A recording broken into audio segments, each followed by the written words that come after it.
Hello and welcome to the GM overview for the Spore War Adventure Path for Pathfinder 2nd Edition. For those new here, my adventure overviews are divided into two parts. In this first video, I will discuss the themes and general story of the campaign, and although there will be spoilers, I'm going to try to avoid any major plot twists and events, especially regarding the adventure's final act. This is so GMs can get an idea of what the adventure is about, but not spoil so much that they wouldn't be able to enjoy the adventure as a player should they watch this and then decide not to GM it themselves.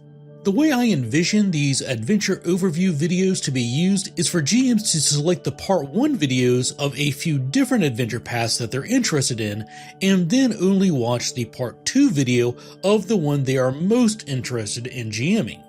And if you're a player and not a GM, then this video is not for you. The part 2 video will be for those GMs who want more information. There I will present my personal thoughts about the adventure, as well as full context for parts of the story that are missing from this part 1 video. In the part 2 video, I will also answer questions that are posted to the comments section here. And before we get started, I should also mention that Paizo did provide me copies of these books. Spore War is a 3-book adventure path that takes players from 11th to 20th level, and its major themes include rot versus renewal as a fungal blight corrupts nature, legacy versus redemption as a key NPC is granted an opportunity to repair a past failure, and also isolation versus unity as the seclusive nation of Keonan seeks an alliance with the outside world. Before we get into the events of the adventure, let me provide a little bit of relevant backstory. 2,000 years ago, when the elves returned to Golarion, they found their ancestral homeland of Keonan occupied by a demon lord named Tree Raiser and his demonic horde. Over centuries, the elves battled against Tree Raiser and his forces, eventually pushing them past the nation's southern border and locking the demon lord away in the twisted swamps of Tanglebriar. Now, centuries later, the elves' attention has moved away from Tree Raiser and towards the return of Tar-Baphon, the Whispering Tyrant, on an isle at the center of Lake Incarthen.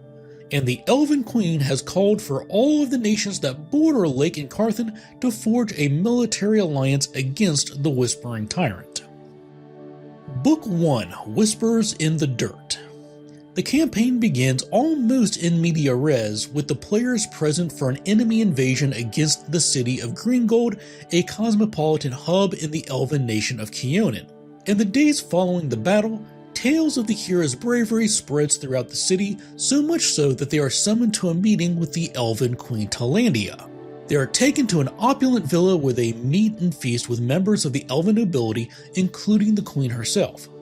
It is here that Queen Talandia announces that the nations that border Lake Incarthen will be meeting to discuss a potential alliance, but given the dangers involved with having all these leaders present in the same place at the same time, each nation's leader will send a team of representatives in their place, and given the player's recent heroics, she has decided that they will represent her and the nation of Keonan at this summit.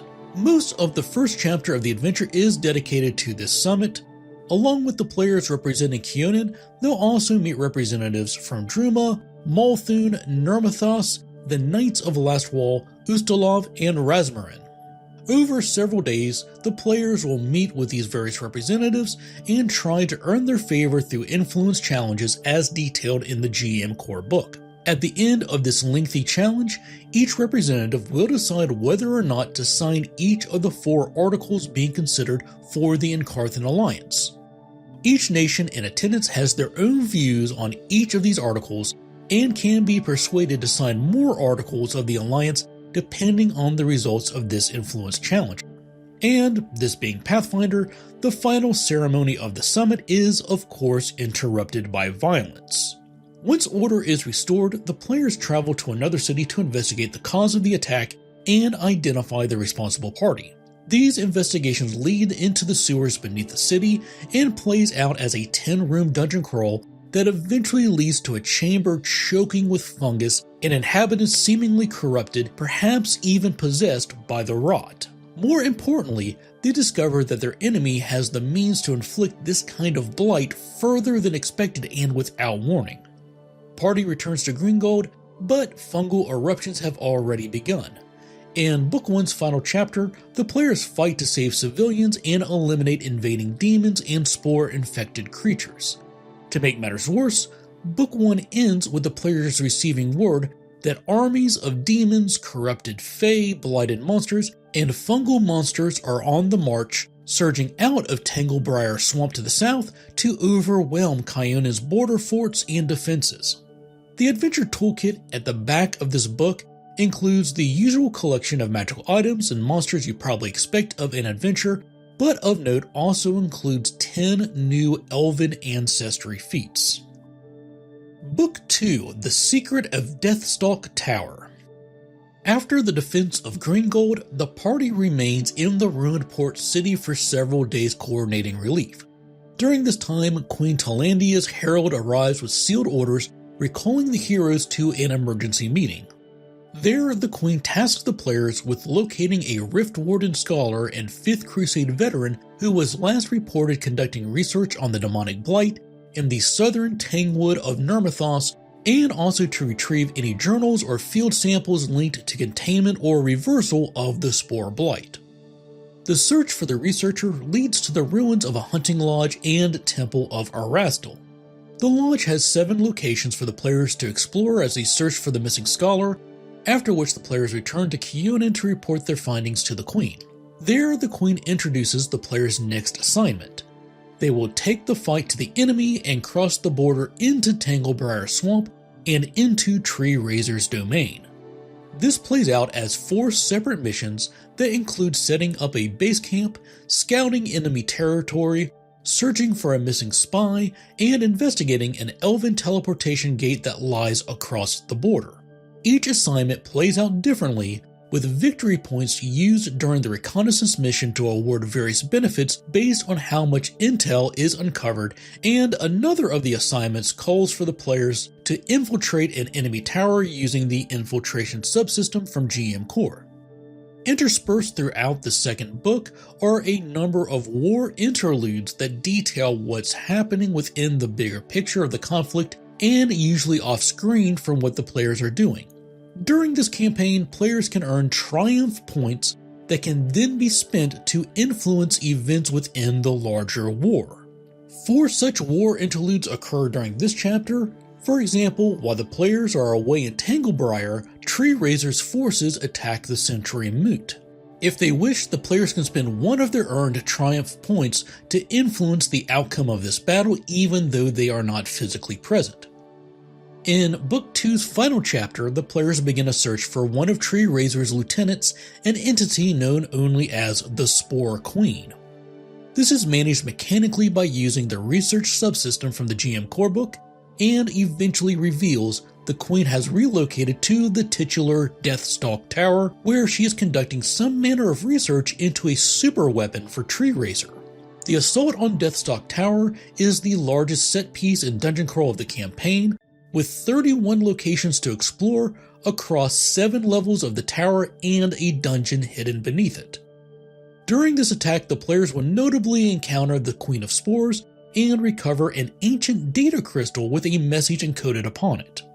Following the adventure, Book 2 also provides write-ups for Tree Razor with an emphasis on his clerics and worshippers and the corruption of nature. Book 3, A Voice in the Blight. After the fall of the Spore Queen, the heroes receive a few days of downtime before Queen Talandia's War Council deciphers the relic recovered from the attack on Deathstalk Tower that leads to a region left magically scarred by a failed attempt to banish Tree Razor centuries ago. There, the players are tasked with locating the being that left the message. This is no easy task, as it requires the party to leave Galarian for a time and explore an unknown void where the rules governing reality play differently than within the physical universe. This plays out using the infiltration subsystem over 3 phases, and success is quantified by how few awareness points are earned. This otherworldly prison has about 8 locations to explore, and if all goes well, the players will return home with a powerful new ally in their war against Tree Razor. The second chapter of Book 3 puts the players once again on the defensive as Tree Razor's forces lay siege to an elven city. This plays out over a week with events and war interludes occurring each day, with the key event being the players infiltrating Tree Razor's gigantic siege fortress. This again uses the infiltration subsystem as they navigate a complex series of chambers composed of demonic flora, animated fungi, and corrupted magical architecture. 12 locations in total may be explored before the chapter ends, with the players forging a very special and unusual connection with the Demon Lord of Corruption. And that's where I will end this overview. As is tradition, I like to save the campaign's final act for the second part of my Adventure Path overviews, where I can go fully into spoilers. But in addition to adventure material, it might be worth noting that the back of Book 3 also includes guidance for continuing the campaign, including what happens if Tree Razor wins, and details for 6 heroic artifacts that may aid the players in their quest against Tree Razor. So there you have it, an overview of Spore War for prospective GMs. I will be following up this video with another that shares my personal take on the campaign, so be sure to share any questions you may have in the comments below, and I'll try to address as many of those as I can. Just please keep in mind that I have not played this campaign, I've only read through it, so I may not be able to answer some things such as encounter balance. The second video will also discuss some of the spoiler material that I omitted from this video. And as always, I want to take a moment to thank everyone who supports me, whether that's by clicking the like button, subscribing to the Patreon, or subscribing to the channel. Thank you for all of your support, and with that, thanks for watching, take care, and happy gaming.